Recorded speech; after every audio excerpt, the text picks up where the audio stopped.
पुरुषार्थ बताए गए हैं।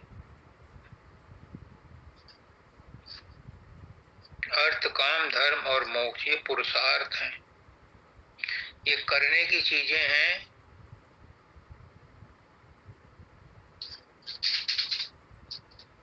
और ये करने का भेद है ना ही बुद्धि विचार, बुद्धि तज करनी करे तब पावे कुछ सार। तो इन चारों को करना पड़ता है। अब प्रश्न है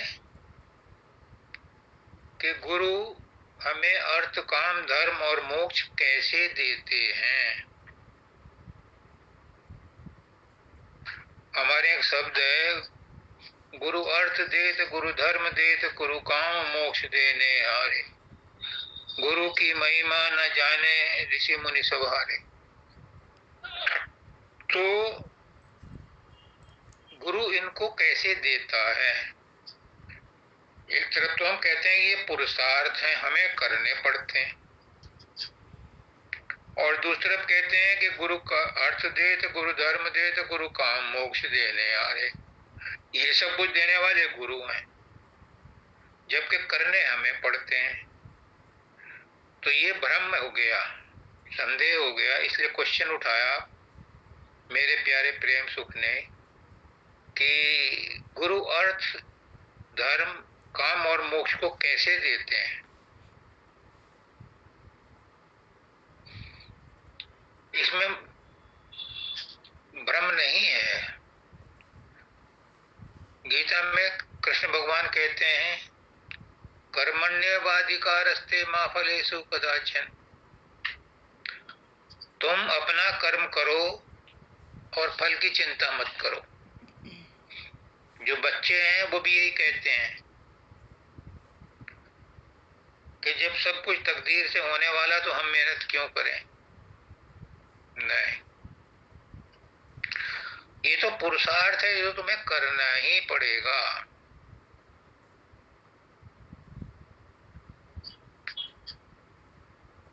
बिना पुरुषार्थ किए तो तुम्हें शरीर बेकार हो जाएगा। शरीर मिला ही पुरुषार्थ करने के लिए, और चार पुरुषार्थ हैं, अर्थ, काम, धर्म और मोक्ष।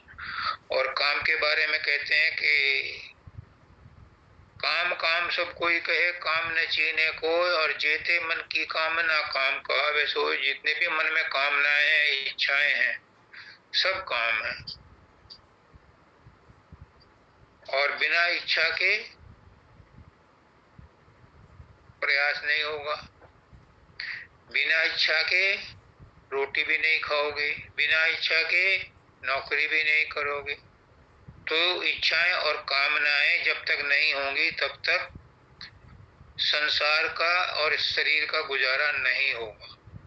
तो फिर इन्हें गुरु कैसे देता है। क्वेश्चन बहुत अच्छा है, प्रेम सुख को अब समझ आ गई है।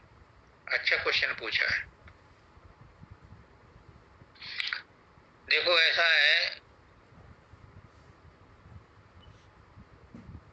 हरि से मत कर हेत तू, हरिजन से कर हेत। हरि से मत कर हेत तू, हरिजन से कर हेत। यानी हरि मतलब परमात्मा से तो हेत मत कर, उससे यारी मत कर। हरिजन से यारी कर, जो हरि का सेवक है। हरि से मत कर हेत तू, हरिजन से कर हेत। और माल मुलक हरि देत हैं, हरिजन हरि को देत। अगर परमात्मा की पूजा पाठ करोगे तो तुम्हारा संसार सुखी हो जाएगा। लेकिन जो अभी आचार्य वंदिता ने कहा, मुक्ति नहीं मिलेगी। क्योंकि माल मुलक हरि देत हैं, धन संपत्ति, अर्थ, काम और धर्म तो परमात्मा देता है। फिर चौथा पुरुषार्थ कैसे मिलेगा? हरिजन से कर हित। जब तुम हरिजन से यानी परमात्मा के सेवक से, परमात्मा के छोटे रूप से हित करोगे, प्रेम करोगे, तो तुम्हें सब कुछ मिल जाएगा, मोक्ष भी मिल जाएगा। इसलिए कहते हैं कि गुरु अर्थ देत, गुरु धर्म देत, गुरु काम मोक्ष देने आ रहे। तुम प्रयास करो, इसका फल गुरु देगा। फल के रूप में जो भी फल है, फल का जो स्वाद है वो गुरु देगा।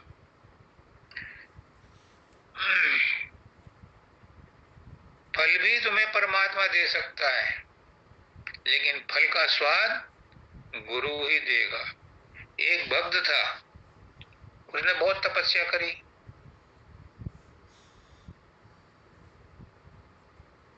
अब परमात्मा प्रकट हो गया। वो तो भोले भंडारी हैं, हो जाते हैं। उसने कहा मांग मांग ले, क्या मांगता है? उसने कहा मुझे सुख दे दो। अब सुख तो उनकी डिक्शनरी में था ही नहीं। उन्होंने कहा भाई सुख तो मेरे पास है ही नहीं, तो सुख की कोई चीज मांग ले। तो भक्त भी चालाक था, उसने कहा मैं चीज तो मांगता ही नहीं, क्योंकि जिस वस्तु को भी मांगूंगा वो कुछ दिन सुख देगी, फिर दुख देना शुरू कर देगी, इसलिए मुझे तो प्योर सुख दे दो। तो परमात्मा ने कहा भाई प्योर सुख तो मेरे पास नहीं है, मैं तो किसी माध्यम से ही दे सकता। अगर प्योर सुख चाहिए तो गुरु के पास मिलेगा। तो भाई गुरु अर्थ देत, गुरु धर्म देत, गुरु काम मोक्ष दे। जो चीज परमात्मा नहीं दे सकता, गुरु उसको भी देता है। गुरु सुख देता है। गुरु कहता है सुख मैं भी नहीं देता, सुख तो तेरे अंदर है, मैं उसका पर्दा हटा देता हूँ, उसकी सफाई कर देता हूँ। तेरे कार्बोरेटर में कचरा फंस गया है, वो से मैं साफ कर दूंगा। तेरे प्लग पर मैल जम गई है, वो से मैं रेग मार से साफ कर दूंगा। लेकिन इस पार्किंग का सुख तो तेरे अंदर ही है, तुझे अपने आप ही मिलेगा। परमात्मा नहीं ये बात कर सकता, परमात्मा नहीं बता सकता, क्योंकि परमात्मा से बात होती ही नहीं। बात होती है सतगुरु से, इसलिए सतगुरु की ज्यादा इंपॉर्टेंस है, परमात्मा छोटा पड़ जाता है। दाता दयाल कहते हैं कि गुरु तो परमात्मा को भी पैदा करने वाला है। क्यों? कबीर साहब कह रहे हैं गुरु गोविंद दो उखड़े, काखेला गोपाल और बलिहारी गुरु आपने, इन दो गोविंद दियो बताए। गोविंद का पता तो गुरु ही बताता है, अपने आप नहीं लगता। और फिर जब पता लग जाता है, फिर गुरु और गोविंद दो नहीं रहते, फिर एक ही हो जाता है। बाहर का गुरु कभी नहीं कहता कि मैं खुदा हूं, लेकिन वो कभी भी खुदा से जुदा नहीं होता, वही खुदा होता है। रब मेरा सतगुरु बन के आया, तो सतगुरु कौन है? रब है, परमात्मा है। एक हाथ उधर लगा रहता है उसका, एक हाथ हमारे साथ लगा रहता है। हमारी पीर हरने को आता है वो। परमात्मा ही सदगुरु के रूप में आता है, क्योंकि परमात्मा अपने ओरिजिनल रूप में नहीं आ सकता, इसलिए परमात्मा आता है सदगुरु बन के। तो परमात्मा जो आप चार पुरुषार्थ करते हो, इनमें अपनी आशीर्वाद जोड़ देता है, कृपा जोड़ देता है। कैसे? एक मोटा सा उदाहरण बताऊं, समझोगे तो समझ लो। गाय का बछड़ा या छोटा बच्चा अपनी माँ का दूध पीता है अपने पुरुषार्थ से। जब तक वो पुरुषार्थ नहीं करेगा, तब तक वो दूध नहीं पी सकता। लेकिन पुरुषार्थ करने के बाद माँ की कृपा है कि उसे दूध मिलता है। पुरुषार्थ तो उसने किया। जब बच्चा गाय का पैदा होता है तो गाय उसे चाटती है, मैंने देखा है। और वो लड़खड़ाता हुआ कभी गिरता है कभी उठता है, फिर वो खड़ा हो ही जाता है। गाय ने कभी मेरे देखते हुए बैठ करके उस नवजात शिशु को दूध नहीं पिलाया। उसने बड़ा होने पर भी उसको बैठ के दूध नहीं पिलाया। गाय ने, माँ तो पिलाती है बैठ के भी लेट के भी सब तरह से, लेकिन गाय उस बच्चे को, उस बछड़े को इतना मजबूत करती है चाट करके कि वो उसके थनों पर मुंह लगाता है। तो पुरुषार्थ अपनी तरफ से उस बछड़े को करना पड़ता है। लेकिन दूध कैसे मिलता है? दूध मिलता है गुरु की दया से। तो अर्थ काम धर्म मोक्ष तो तुम खुद करते हो, लेकिन फल मिलता है सदगुरु की दया से। तो इसलिए आपका प्रश्न था कि सदगुरु, गुरु अर्थ काम और मोक्ष कैसे देते हैं? वो दया करते हैं, दया बरसाते हैं। सत्संग में अमृत बरसे। क्यों? वो दया बरसाते हैं। माँ की दया होती है तब दूध आता है। बच्चा तो पुरुषार्थ करता है। सीपी का मुंह खोलना सीपी का पुरुषार्थ है। उसमें बरखा करना बरखा का, वर्षा ऋतु का बरखा, वर्षा का की दया है, तब उसमें मोती बनता है। तो पुरुषार्थ तो करना पड़ेगा, तभी दया मिलेगी। तो ये तो बात पूरी हो गई। प्रेम से आई बात समझ में, या कुछ कमी रह गई? नहीं, आ गई, आ गई गुरुदेव। हाँ, पुरुषार्थ आपने करना है और दया सदगुरु देगा, सदगुरु की मिलेगी, तब काम पूरा होगा। अच्छा,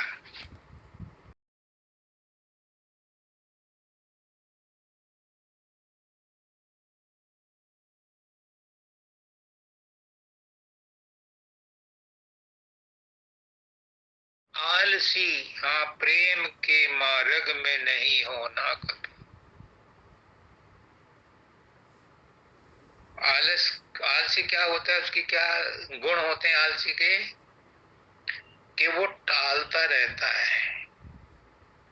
खाना सामने रखा है तो टालता रहता है। माँ कहती है बच्चे खाना खा ले ठंडा हो जाएगा, वो टालता रहता है।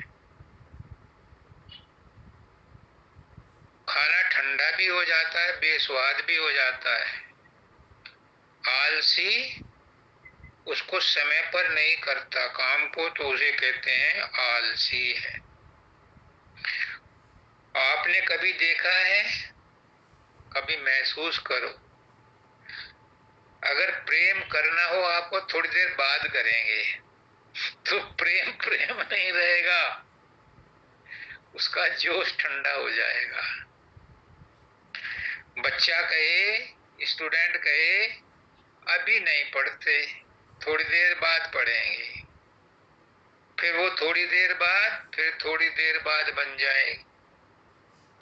टलते टलते वो समय बीत जाएगा, मिनट बीत जाएंगे, घंटे बीत जाएंगे, दिन बीत जाएंगे, और कॉपी पर एक लाइन भी नहीं लिख पाएंगे। ये आलसीपना कहते हैं। कल करना सो आज कर ले, और आज करना सो अब, और पल में परलय होएगी, भोर करोगे कब। जो कल करना है उसे आज कर लो, और जो आज करना है उसे अभी कर लो, क्योंकि एक क्षण बाद क्या हो जाए किसी को पता नहीं। और अगर प्रेम करने की बात आई है और प्रेम को बासी हो जाए, बाद में करेंगे, आज नहीं कल करेंगे, तो प्रेम तो सूख जाएगा, प्रेम प्रेम नहीं रहेगा वो। देखो कभी अगर प्रेम करने की उमंग उठ रही है और तुम उसे शांत कर दो, हाँ अगर कामना उठ रही है, कोई बुरी बात उठ रही है, उसे टाल दो, लेकिन प्रेम की अगर भावना उठी है तो उसे तुरंत कर डालो। क्योंकि प्रेम की भावना कहां से उठी? आत्मा से उठी।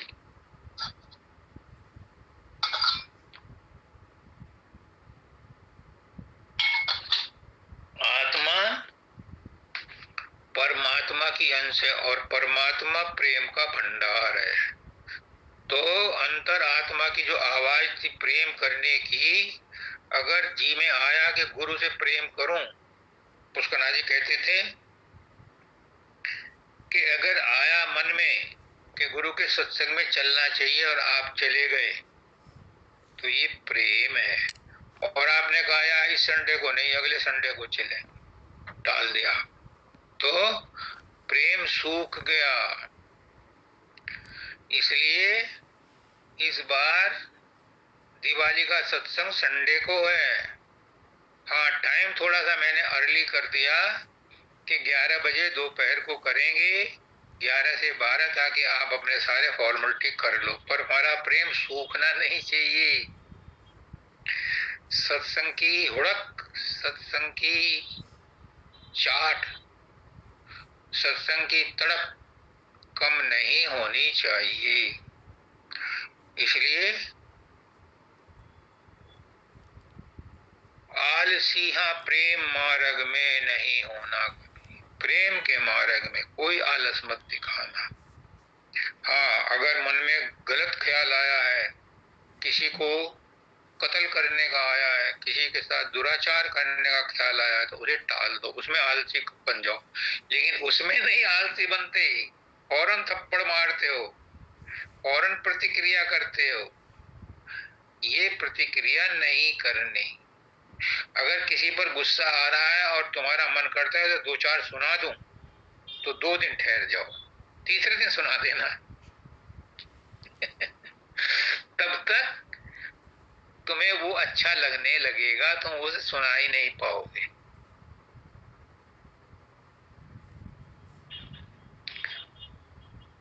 एक लड़की थी, उसने हजूर पुष्करनाथ जी से पूछा, क्या मैं अपना भाग्य बदल सकती हूँ? मेरी दादी कहती थी कि तुम अपना भाग्य बदल सकते हो। अब दादी तो रही नहीं, जब तो हम छोटे थे। क्या मैं अब बदल सकती हूँ? तो पुष्करनाथ जी ने कहा हाँ बदल सकती हो, लेकिन लेकिन बहुत बड़ा लेकिन है, ये प्रक्रिया इतनी सुस्त है कि इसमें सफलता की परसेंटेज कम है।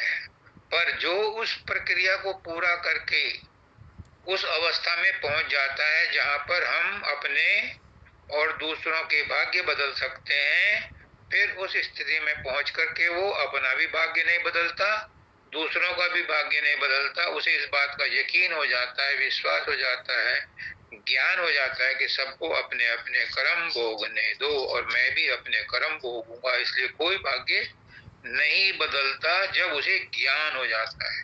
जब तक ज्ञान नहीं है तब तक क्या है?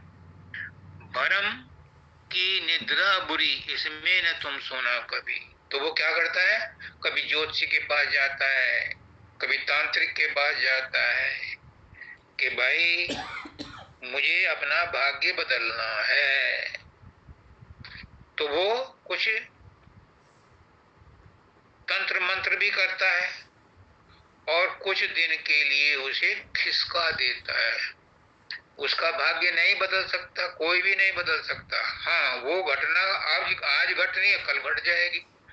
10 साल बाद घट जाएगी, उसको थोड़ा आगे खिसका देता है, लेकिन जब घटेगी पुष्करनाथ जी कहते हैं डबल पावर से आएगी, ज्यादा नुकसान देगी, आएगी, ज्यादा परेशानियां पैदा करेगी, आएगी जरूर वो घटना घटेगी और ज्यादा दुख देगी, डबल दुख देगी। इसलिए जिस तरह से चल रहा है उसी तरह चलने दो, अपना पुरुषार्थ करो और फल की चिंता मत करो, फल परमात्मा को, गुरु को अर्पण कर दो, तू जैसा चाहे वैसा कर। इसलिए हर हाल में खुश रहो, जो हो रहा है उसकी मौज से हो रहा है, जो हो गया उसकी मौज से हो गया, और जो होगा वो भी उसकी मौज से होगा। बिना मौज पत्ता नहीं डोले। तो मेरे साथ अगर किसी ने बुरा किया है,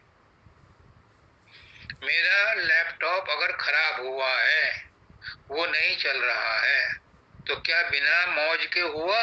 नहीं हुआ। तो फिर मैं मौज में अगर उसके सहन नहीं करता, सहज में नहीं लेता, तो मुझे तुम्हें भी कुछ कहने का हक नहीं है। जब मेरे साथ जो घटनाएं घटती हैं मैं उन्हें सहज में लेता हूं कि ये तो होता ही रहता है, बिना मौज के नहीं होता। अगर कोई नुकसान हुआ है, कोई बीमारी आई है, कोई चोट आई है, तो इसमें भी कोई भलाई होगी, बिना मौज के पत्ता नहीं हिलता। तो मेरे साथ भी ऐसा हुआ है, उसका कोई कारण जरूर होगा और वो कारण मेरे भलाई के लिए होगा। तब तो मैं आपको ये कहने का हक रखता हूं कि आप भी ऐसा बर्ताव करो। पहले मुझे अपने ऊपर करना है, तो मेरी बात का प्रभाव पड़ेगा। जब गांधी जी के पास वो बुढ़िया पहुंची कि मेरा पोता गुड़ बहुत खाता है, इसे आशीर्वाद दो कि ये ना खाए, तो उसने कहा 1 हफ्ते बाद आना। जब 1 हफ्ते बाद आई तो उसने बच्चे से कहा, गांधी जी ने, बेटा गुड़ मत खाया करो ज्यादा, इससे नुकसान हो जाता है। तो बुढ़िया बोली, बाबा ये बात तो तुम कल भी 1 हफ्ते पहले भी कह सकते थे। तो उन्होंने कहा कि तब तक मैं भी गुड़ खाता था, मैंने गुड़ खाना छोड़ दिया, तो मेरे बात का असर इस बच्चे पर पड़ेगा।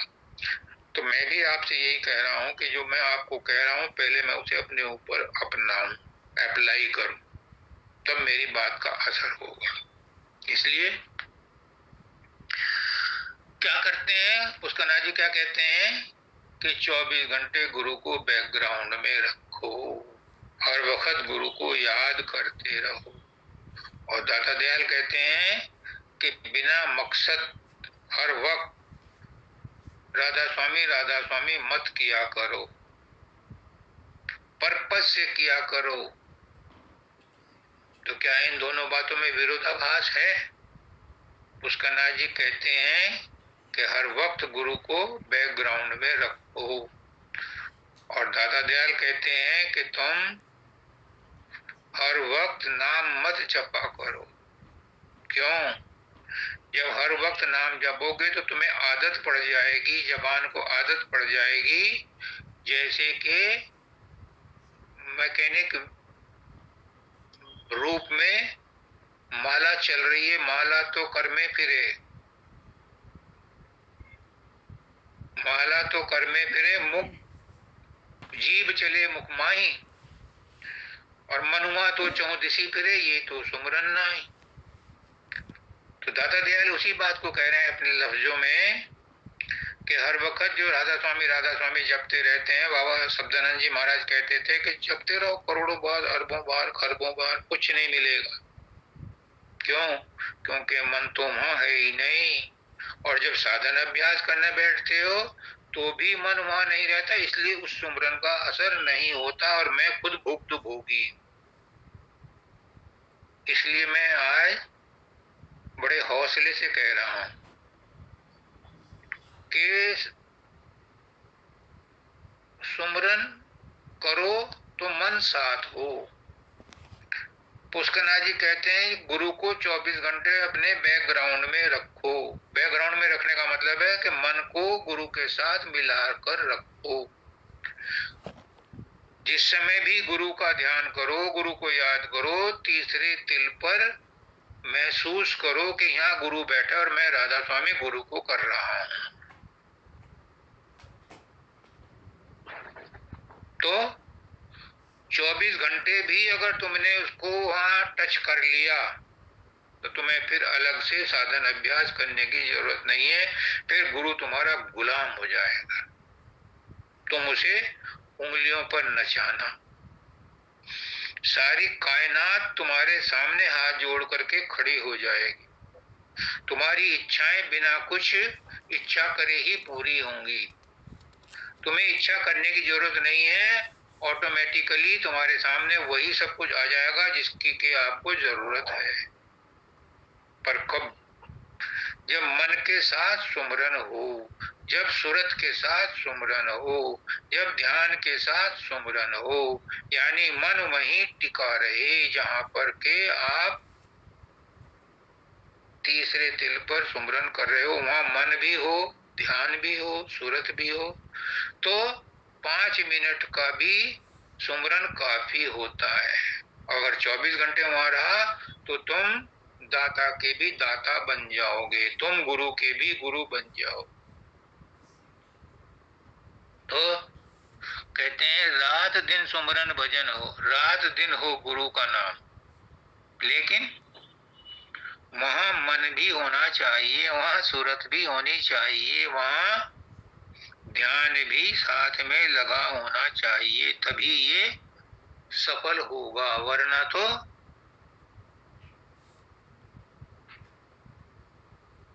वाचक रिपीटिशन होगा और उसका कोई अर्थ नहीं होता, उसका कोई मतलब नहीं होता, उसका कोई प्रभाव नहीं होता, क्योंकि मन वहां है ही नहीं। मन तो कहीं और है। बच्चा खाना खाता है, वो टीवी देखते हुए खाता है, मोबाइल देखते हुए खाता है, इसलिए जो खाना खाता है उसके स्वाद का उसे पता ही नहीं है। तो क्या होता है, उसका वेट बढ़ जाता है, उसकी मेमोरी लॉस हो जाती है, उसका और बहुत सारे रोग लग जाते हैं। इसलिए जो काम करो ध्यान से करो, पर्पस से करो और सूरत के साथ करो, मन के साथ लगा करके करो, उसमें रस आएगा और वो रस ही जीवन दायिनी अमृत बनेगा। आगे कहते हैं खेत के हृदय में भक्ति बीज को बोना कभी। भक्ति बीज ऐसे ही बोया जाता है जो रिपीटिशन करते हैं, जो बार बार नाम का वर्णात्मक नाम का जाप करते हैं। बुरा नहीं है, वर्णात्मक नाम का जाप करो, इससे शारीरिक कष्ट दूर होंगे, इससे मन काबू में आएगा। लेकिन कब? जब ये वर्णात्मक नाम का सुमरन मन के साथ होगा, सूरत के साथ, फिर ये इतनी ताकत आ जाएगी इसमें कि ये शब्द को भी पकड़ेगा, धुनात्मक को भी पकड़ेगा। लेकिन अगर सिर्फ रिपीटिशन के नाम पर रिपीटिशन हो रहा है, केवल सुमरन के नाम पर सुमरन हो रहा है, तो वो नहीं होगा। हो सकता है तुम्हें शब्द सुनाई दे जाए, लेकिन वो शब्द ऊपर नहीं खींचेगा। ये मेरे साथ हुआ है, अपना तजुर्बा बता रहा हूँ, ये किताबों लिखी बात नहीं है, अपना अनुभव बता रहा हूं। इसलिए जो भी करो, जितना भी सुमरन करो, मन को साथ रखो, सूरत को साथ रखो, ध्यान लगा करके सुमरन करो, तो ये सुमरन तुम्हें ध्यान में उतारेगा और वो ध्यान फिर आपको भजन में ले जाएगा। ये अनुभव की बात है, किताबों लिखी बात नहीं है। क्या क्या समय अच्छा मिला है, जन्म नर को पा गए, क्या बात है, लाख रुपए की बात है। क्या समय अच्छा मिला है। और तुलसीदास जी क्या कहते हैं, बड़े भाग मानुष तन पावा, सुर दुर्लभ सब ग्रंथ गावा, साधन ध्यान मोक्ष मोक्ष कर द्वारा, पाई न ये परलोक संवारा। बड़ा भाग्य है जो मनुष्य देह मिली है। देवता भी तरसते हैं मनुष्य योनि पाने के लिए, क्योंकि मनुष्य योनि ही मोक्ष का द्वार है। मनुष्य योनि में ही मोक्ष मिलता है। क्या है मोक्ष? चलो और बात छोड़ो, आज मोक्ष के बारे में क्या है, क्या है अध्यात्म, क्या है आत्मज्ञान, आज खुली बात हो जाए। आज सारे झंझट मिल जाए, आज सब उठा के रख दो पोथी पत्रे। आप एक बात समझ लो कि आत्मज्ञान क्या है।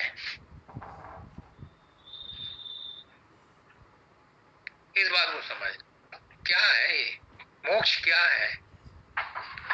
आत्मज्ञान का होना ही मोक्ष है। क्या है ये मोक्ष, क्या है ये आत्म? अब तक पर्दे के पीछे ही बहुत कुछ पढ़ा लिखा, किताबें पढ़ी, कितने सत्संग सुने। आज आर पार की बात हो जाए, क्या है ये समझ लो।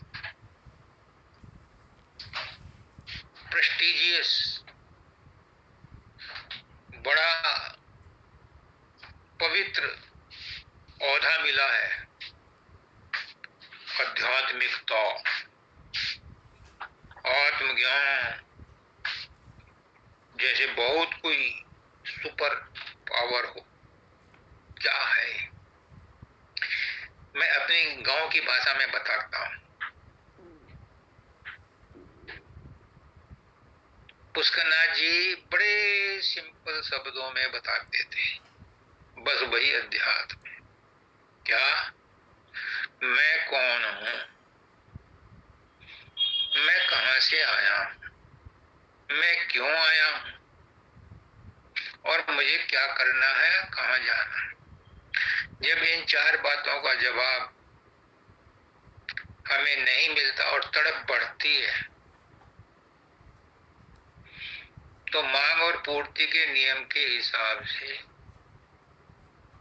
हमें कोई गुरु मिलता है। वो हमें इन बातों का जवाब देता है, और उसके मार्गदर्शन में चलते हुए हमें ये पता लगता है कि हम कौन हैं, आत्मा क्या है। आत्मा कहाँ से आई है? आत्मा ना कहीं से आई है, ना कहीं जाती है। क्यों आई है? क्यों का भी जवाब नहीं है, क्योंकि आत्मा तो सर्वव्याप्त है। कहाँ जाना है? उसे कहीं नहीं जाना, वो तो हर जगह मौजूद है।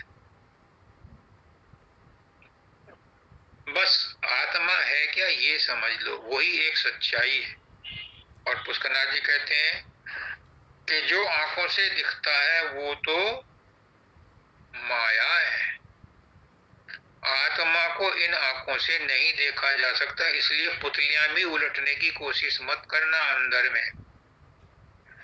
जब प्रकाश और शब्द सुनाई देगा, दिखाई देगा, तो कुछ लोग उसकी अपनी आंखों की पुतलियों को पलटा देते हैं।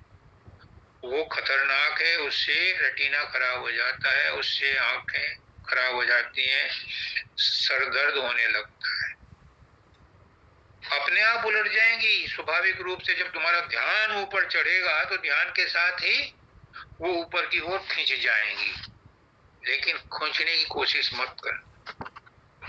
तो आत्मा क्या है? आत्मा ही हमारा है पना है। ये शरीर का है पना झूठा है, ये मन का है पना झूठा है, आत्मा का है पना भी झूठा है। जो विशुद्ध आत्मा है, सुरत है, उसका है पना है परमात्मा। वही आत्मा है, वही एक है पना सत्य है, और वो इन आंखों से नहीं देखा जाता, वो अनुभव की बात है। तो मोक्ष क्या हुआ? अपने आप को जानना, पहचान ले अपने को तो इंसान खुदा है। लेकिन ये कब आएगा? जब अहंकार का तजना ही है फना होना, जब अहंकार जाएगा तब आत्मा का ज्ञान साफ होएगा, तब आत्मा का ज्ञान सामने आएगा। फिर क्या रह जाता है? अभी अधूरी आप परिभाषा है, ये अभी अधूरा ज्ञान है, ये अभी अधूरा अनुभव है। पूर्ण अनुभव क्या है पूछो, तो पूछता नहीं तो गुरु बताता नहीं। पूर्ण अनुभव ये है, पूर्ण ज्ञान ये है, यहां तक तो आपने समझ लिया, सब सत्संगों में आपको सब बता दिया। लेकिन आज मैंने कहा ना, आर पार की बात हो जाए, सारे भेद खुल जाए। ये भ्रम के ऊपर ही है ना, भ्रम की निद्रा में मत सोना। और दूसरी बार एक और भ्रम आया, इस समय को भ्रम में पढ़कर नहीं खोना कभी। आज भ्रम मिटा दो। ये तो अधूरा ज्ञान है कि मैं कौन हूं, कहां से आया हूं, क्यों आया हूं। ये बहुत बड़ा ज्ञान है, लेकिन अधूरा है। पूरा क्या है? मेरा यानी मेरी आत्मा का बाकी आत्माओं से क्या संबंध है, मेरा यानी मेरी आत्मा का उस परमात्मा के साथ क्या संबंध है, इसको भी साथ में रख लो तो पूर्ण ज्ञान हो गया, पूर्ण ज्ञानी हो गए, पूर्ण मुक्त हो गए, पूर्णता को प्राप्त हो गए। ओम पूर्णमिदः पूर्णमिदं पूर्णात् पूर्णमुदच्यते पूर्णस्य पूर्णमादाय पूर्णमेवावशिष्यते। आप फिर पूर्ण में मिल जाओगे, पूर्ण हो जाओगे। जब तक आपको अपनी आत्मा का और दूसरी आत्मा का संबंध नहीं पता, जब तक आपको अपनी आत्मा का और परमात्मा की आत्मा का यानी परमात्मा के साथ संबंध नहीं पता, तब तक आत्मा का पता होने के बाद भी बाबा फकीर बड़े स्पष्ट शब्द में कहते हैं, बड़े सत्य के अवतार हैं। वो कहते हैं आत्मा तो बीज है, ये तो गुठली है, ये तो फिर उगेगी। आत्मा का ज्ञान हो गया तो भी एक जन्म और लेना पड़ेगा। माफ करना मुझे, बाबा फकीर कह रहे हैं, मैं तो उन्हीं के ढोल बजा रहा हूँ, पुष्करनाथ जी के। मुझे जो गुरु ने कहा मैं तो वही कहूंगा, सच के सिवा कुछ नहीं कहूंगा। अदालत में जब कहते हैं ना गीता पे हाथ रख के, मैं सच कहूंगा, सच के सिवा कुछ नहीं कहूंगा, तो मैं भी वही कहूंगा जो मेरे गुरुओं ने कहा, उसके अलावा कुछ नहीं कहूंगा। तो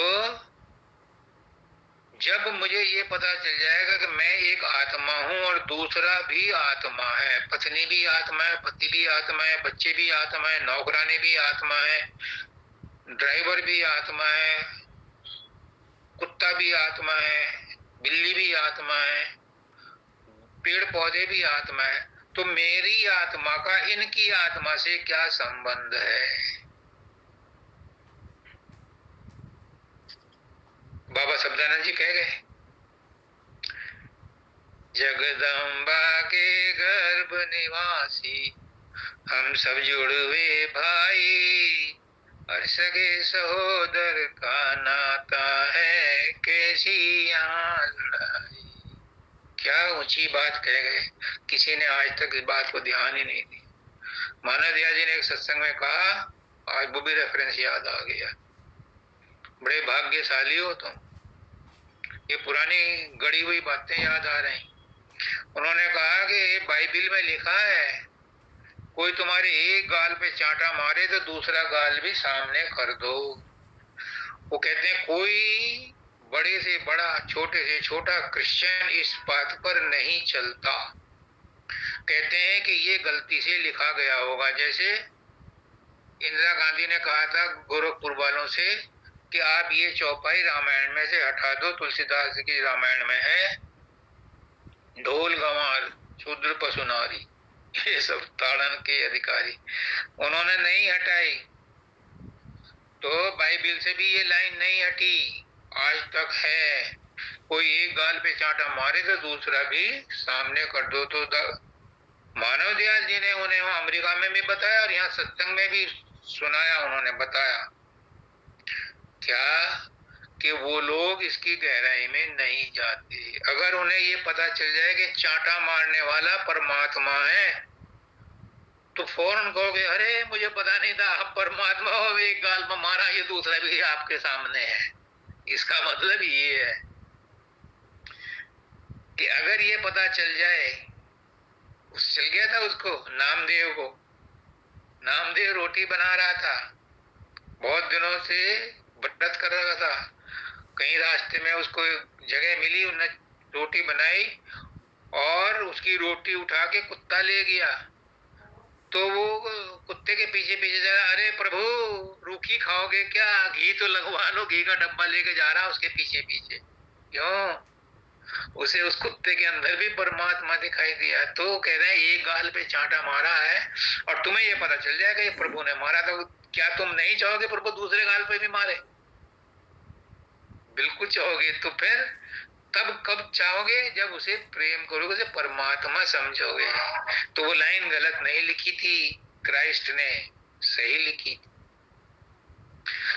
जब तुम्हें ये पता चल जाएगा कि मेरा बच्चा परमात्मा है तो फिर उसको चांटा नहीं मारोगे। अगर तुम्हें पता चल जाए कि जो सिक्योरिटी गार्ड है ये भी परमात्मा है तो उसे दुत्कारोगे नहीं, उस पर डांट नहीं लगाओ। काम वाली को फिर नहीं कहोगे तुमने गंदा काम किया है, क्योंकि वो परमात्मा गंदा काम नहीं कर सकता। जब नजर बदलती है तो नजारे बदलते हैं, नजारा बदलता है। नजर बदलती है तो नजारा बदलता है। कहते हैं नजर लग गई, ऐसी नजरों से ना देख। बहुत हुआ है इसके लाइनें। तो जब नजर बदलती है तो नजारा बदलता है, और जब नजारे बदलते हैं तो क्या होता है? समय बदलता है, फिर सब कुछ बदल जाता है। तो जब परमात्मा के बारे में पता चल गया मेरा रिश्ता क्या है परमात्मा से, मेरा रिश्ता क्या है दूसरे के साथ, तो दूसरा कोई है ही नहीं, सब तो है एक। तो फिर किसके साथ द्वेष, किसके साथ हानि, किसी के साथ लाभ, किसके साथ घृणा, किसके साथ दुश्मनी? फिर दूसरा कोई नहीं है। जो हो गया अच्छा हो गया, जो हो रहा अच्छा हो रहा, और जो होगा वो भी अच्छा होगा। ये है पूर्ण सत्य। अधूरा मत, पूर्ण सत्य में विश्वास करो।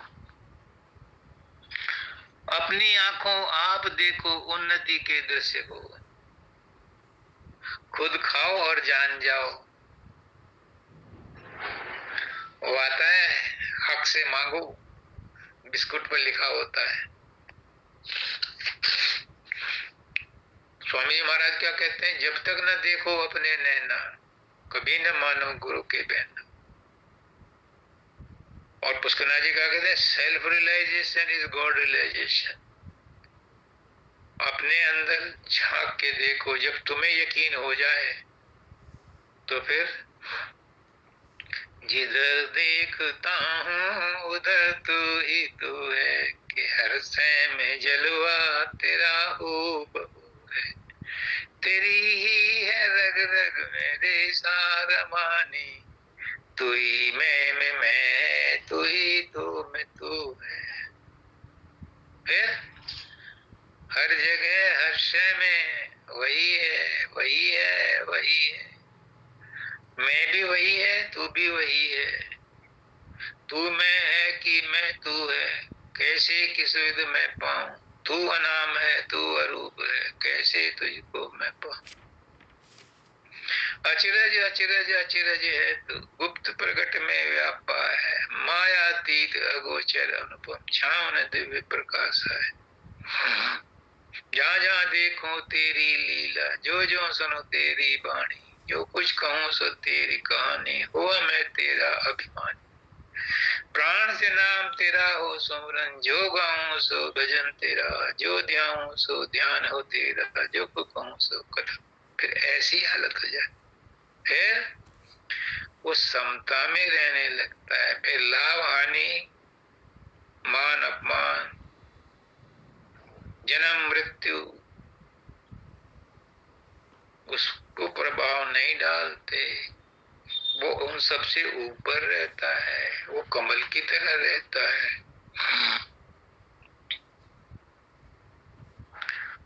राधा स्वामी की दया से सुख लहो सुख धाम लो, यहीं से बात शुरू हुई थी और यहीं पर आकर के खत्म होती है। दया तो राधा स्वामी की है, दया तो माँ की है, दया तो गाय की है। पुरुषार्थ तो हमें करना पड़ेगा, हमें कर्म तो करना पड़ेगा। बछड़े को मुंह थनों तक तो लगाना पड़ेगा, फिर दया माँ राधा स्वामी की बरसेगी। लेकिन उससे पहले पुरुषार्थ तो तुम्हें करना पड़ेगा, सुमरन ध्यान तो करना पड़ेगा। सुमरन ध्यान करो, ध्यान लगा के प्रेम से, श्रद्धा से कि मैं सदगुरु की अदम मौजूदगी में सुमरन ध्यान कर रही हूं। उनका रूप दिखाई दे या ना दे, वो मौजूद हैं, वही कर रहे हैं। मैं नहीं कर रहा, वही कर रहे हैं। मैं नहीं कर रही, वही कर रहा है। उनकी अदम मौजूदगी में महसूस करो कि ये सब हो रहा है, फिर उसकी दया बरसेगी। माँ दौड़ी चली आती है उसके स्तनों में, जब दूध जोर मारता है, बच्चा चिल्लाए या ना चिल्लाए। गाय तो रंभाने लगती है जब शाम के टाइम उसके दूहने का टाइम होता है। तो परमात्मा तो दया बरसाने के लिए तैयार बैठा है। गुरु तो इंतजार करता है कि कब 8 बजे, कब 7 बजे और वो जो है दूध पिलाए। लेकिन कितने आदमी हैं, कब ज्वाइन करते हैं, जब फुर्सत होती है। कितने ज्वाइन करते हैं, हर बार तो सुनते हैं, कोई जरूरी है रोज सुना जाए, कभी कभी सुन लिया करेंगे। जैसी आपकी मर्जी। बरसात तो बरसती है जब मौसम होता है। जो प्यासे हैं पानी पी लेते हैं, जो बूढ़े हैं वो बर्तन बाहर रख देते हैं। पहले तो लौती में रख देते थे, अब लौती नहीं होती। और पतनालों का पानी पीते नहीं, खुले आंगन में बर्तन रख देते थे हम, उसमें पानी इकट्ठा होता था, बड़ा मीठा मीठा रसीला पानी मिलता था पीने को। तो बरसात तो होती, जो ताजा पानी पीना चाहे उसमें पीले परात रख देते थे हमारे। उससे क्या होता था, कुएं से पानी लाना उस दिन बच जाता था। जिस दिन अच्छी बरसात होती थी, परात रख देते, बड़ी बड़ी परातें होती थी, फिर उन्हें घड़ों में पलट लेते थे। तो क्या होता है, परमात्मा तो वर्षा करता है, गुरु तो वर्षा करता है। जो उस समय पी लेते हैं पी लेते हैं, नहीं तो वो फिर किताबें लिख के छोड़ जाता है। फिर वो पानी जो है तालाबों में और नदियों में चला जाता है। जिनको जरूरत वो वहां जाकर के पी ले, और नहीं तो फिर वो वापस समुद्र में चला जाता है। समुद्र से फिर सूरज जो है उसे खींच करके बारिश करता है। ये सिलसिला अनादिकाल से चला आ रहा है, चलता रहेगा जब तक भी है। तो राधा स्वामी की दया से सुख लो सुख धाम लो, क्योंकि सुख तो तुम्हारा स्वभाव है। सुख के धाम से तो तुम आए हो। भूल गए तो उसे बताने के लिए गुरु आता है। गुरु भी अपना मत्था मार के चला जाता है। सुनते नहीं है गाफिल मेरा कलाम, बेजार होके कहता हूँ ताबीर ख्वाब की। दाता दयाल कह गए, हजूर महाराज कह गए, गुरु चेला व्यवहार जगत में झूठा बरत रहा, कोई नहीं सुनता। जो न संभलोगे संभलेंगे पड़ेगा अंत में रोना कभी। कोई बात नहीं भाई, फिर सही अब ना सही फिर से जन्म मरण तो लगा ही रहेगा। इस बार नहीं जाते, अगली बार जब नंबर लगेगा तब देख लेना। मर्जी आपकी, चॉइस इज योर्स।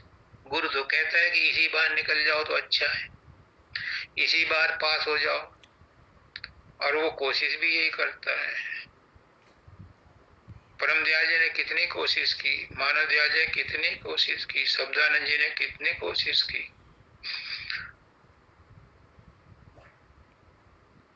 पुष्करनाथ जी ने कितनी कोशिश की, सामंत सिंह जी ने कितनी कोशिश की, चरण सिंह जी ने कितनी कोशिश की।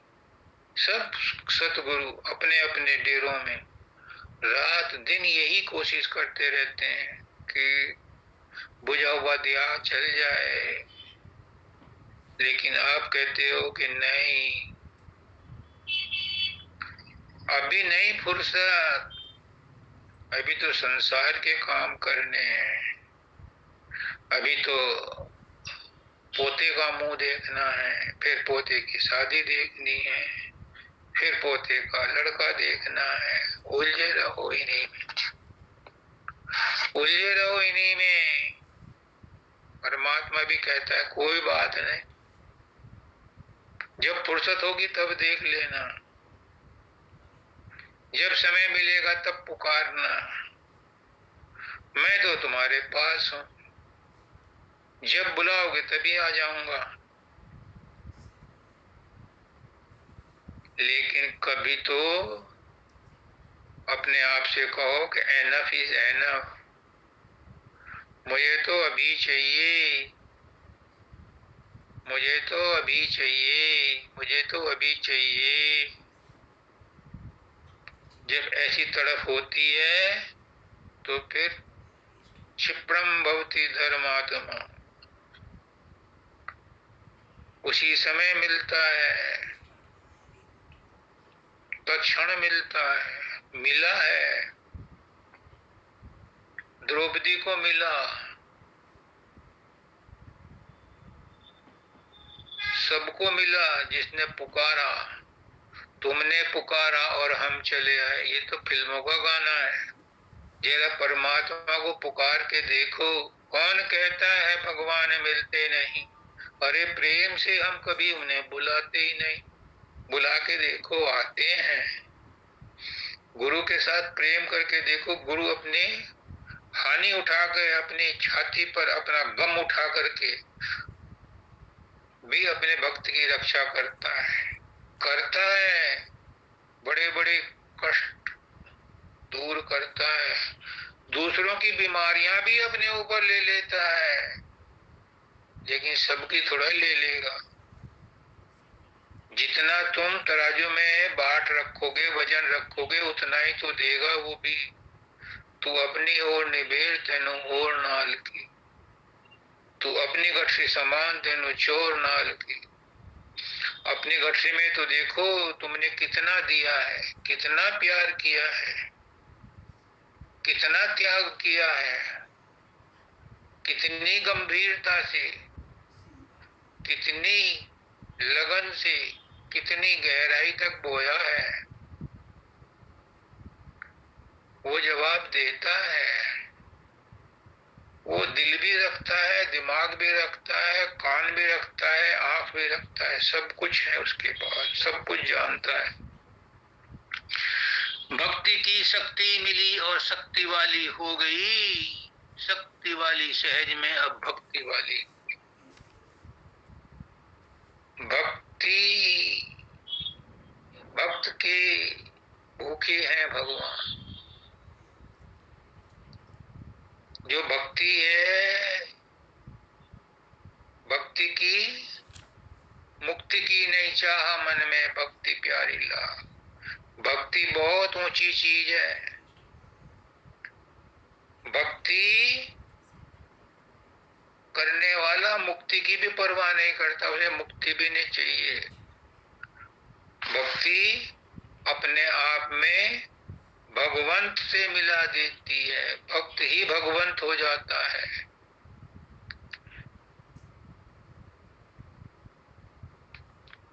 भक्ति की शक्ति मिली और शक्ति वाली हो गई। शक्ति वाला कौन है? एक ही है, परमात्मा। आत्मा ही है सर्वशक्तिमान। तो भक्ति वाले को शक्ति मिल जाती है, और जब शक्ति वाली हो जाती है तो वो और भक्त एक हो जाता है। भक्त और भगवान एक हो जाता है, फिर कोई अंतर नहीं रहता उसमें। फिर किसकी मुक्ति किसका बंधन, दोनों खेल खेल दोनों मन में है। फिर उसे मुक्ति की भी नहीं चाह है, उसे फिर भक्ति की भी नहीं चाह है। कहते हैं कबीरदास जी,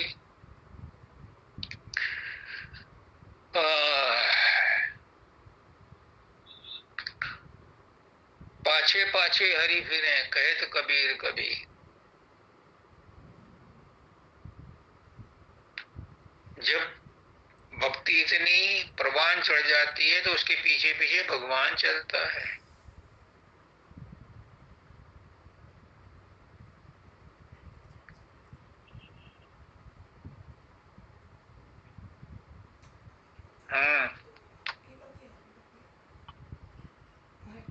मन मेरा निर्मल भया जैसे गंगा नीर, और पाछे पाछे हरि फिरे कहत कबीर कबीर।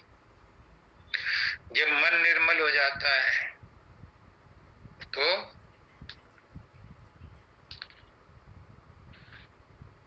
परमात्मा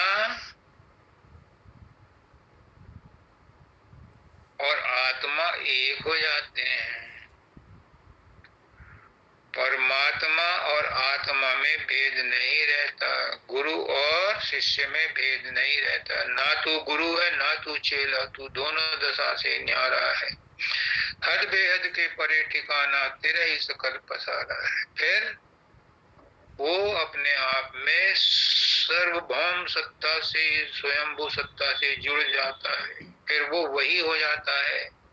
आप बिजली का तार पकड़ लो, आप बिजली का करंट बन जाओगे। जो आपको छुएगा वो भी बिजली के करंट से जुड़ जाएगा। ऐसा ही भक्त के साथ होता है। जब भक्त भगवान से जुड़ जाता है, गुरु से जुड़ जाता है, गुरुमुख हो जाता है, तो उसमें और गुरु में कोई अंतर नहीं रहता। दाता दयाल कहते हैं, कौन जाने फकीर मेरा गुरु है कि मैं फकीर का गुरु हूं। स्वामी जी महाराज कहते हैं, कौन जाने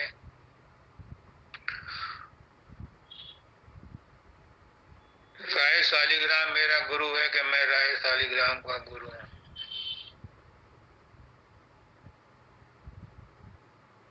मानव दयाल जी कहते हैं कि राजेश का राज खत्म हो गया, ईश ईश में समा गया।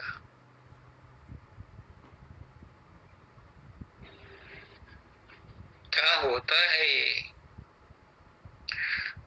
गुरु अपना सब कुछ दे देता है। दाता दयाल ने लिखा, जात में अपनी हुआ गुम, तुम भी गुम होना कभी, मंजिले मकसूद पर पहुंचोगे सुन लो ये। इसलिए सबसे ज्यादा मुझको तुझ पर नाज है, नाम रोशन तू करेगा ये दिली आवाज। तूने फैलाया था दामन आज उसको भर दिया। गुरु अपना सब कुछ लुटा देता है, अपना सर्वोच्च अपने शिष्य को देता चाहता है, दे देता है। कोई भेद छुपा के नहीं रखता। क्यों? क्योंकि उसे अपना मिशन चलाने के लिए अपने शिष्य के अंदर सब गुण भरने पड़ते हैं। जैसे उसका दिया जलाया है, वो चाहता है दर्द दिल से कि मैं भी किसी का ऐसे ही दिया जलाऊं और उसे सर्वगुण संपन्न बना दूं अपने रहते रहते। उसके हर प्रयास ही रहता है, कोई कमी छोड़ के नहीं देता। तो गुरु क्या है? गुरु प्रेम का अवतार है, और प्रेम में देना होता है, लेना नहीं होता।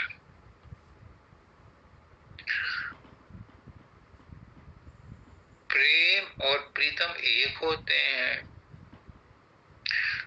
प्रेम का जो प्रीतम है, प्रेम करने वाले का वो भी प्रीतम हो जाता है।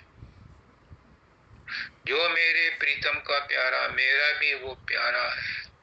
जिसको मेरा प्रीतम प्यार करता है उसको फिर सब प्यार करने लगते हैं। किसी एक को प्यार करके तो देखो, फिर जिससे तुम प्यार करते हो उसकी हर चीज से प्यार करना आ जाएगा। क्यों? क्योंकि हर चीज में फिर प्रीतम ही नजर आता है। उसकी बातें भी अच्छी लगती हैं, उसका सामान भी अच्छा लगता है। बाबा फकीर ताता दयाल गए थे अमेरिका। वहां उनकी झोपड़ी में जो पुराने कपड़े थे उठा लाए बड़े प्रेम से, और उन्होंने जो अपनी एक लड़की होने वाली थी उसको अपनी वाइफ से कहा, इन कपड़ों में लपेटना जब ये पैदा हो। उसका प्रभाव क्या हुआ? वो आधी उन्मुक्त हो गई। लड़की पैदा हुई, शादी भी हुई, लेकिन घर नहीं बसाया। वो फकीर रहती थी, फकीरा अंदाज में रहती थी। अब तो शायद शरीर पूरा हो गया। प्रेम प्यारी नाम था उनका। मैंने देखा है उनको वहां पर। राधा स्वामी धाम बनारस में आई थी वो मानव दयाल जी के सत्संग में। आदि उन्मुक्त रहती थी। क्यों? क्योंकि फकीरों के कपड़े पहने हुए थे। उन्होंने कभी नया कपड़ा नहीं पहना, शादी में भी नहीं पहना, पुराने कपड़ों में गुजारा करती थी। ये हालत होती है प्रेमी की। प्रेमी को कुछ नहीं सूझता है सिवाय अपने प्रीतम के। जिस तरह से भी प्रीतम खुश रहता है वो उसी तरह से करने को तैयार है। वो रात दिन भी नहीं देखता। मैंने देखा है शब्दानंद जी महाराज को किस तरह से हर समय 24 घंटे जी हजूर सेवा में रहते थे। ये हालत होती है प्रेमी की। क्या करेंगे? सिर्फ गुणगान ही कर सकते हैं, उनका कर्जा नहीं उतार सकते। खैर, जितना कर सको उतना तो करो। हर एक तो शब्दानंद नहीं हो सकता, लेकिन उनके पद चिन्हों पर कुछ कदम तो चलाओ, कुछ तो चलो। मैं तो यही कहता हूं कि मुझे इस काबिल बना कि मैं गुरु का कोई काम कर सकूं, गुरु की कोई सेवा कर सकूं, गुरु का कुछ कर्ज उतार सकूं, गुरु के बंदों को, गुरु के शिष्यों को, गुरु की आत्माओं को उन्हें ज्ञान दे सकूं जो मुझे मिला है, ताकि वो भी गुरु के दरबार में पहुंच करके गुरु से मिल लें। सबको राधा।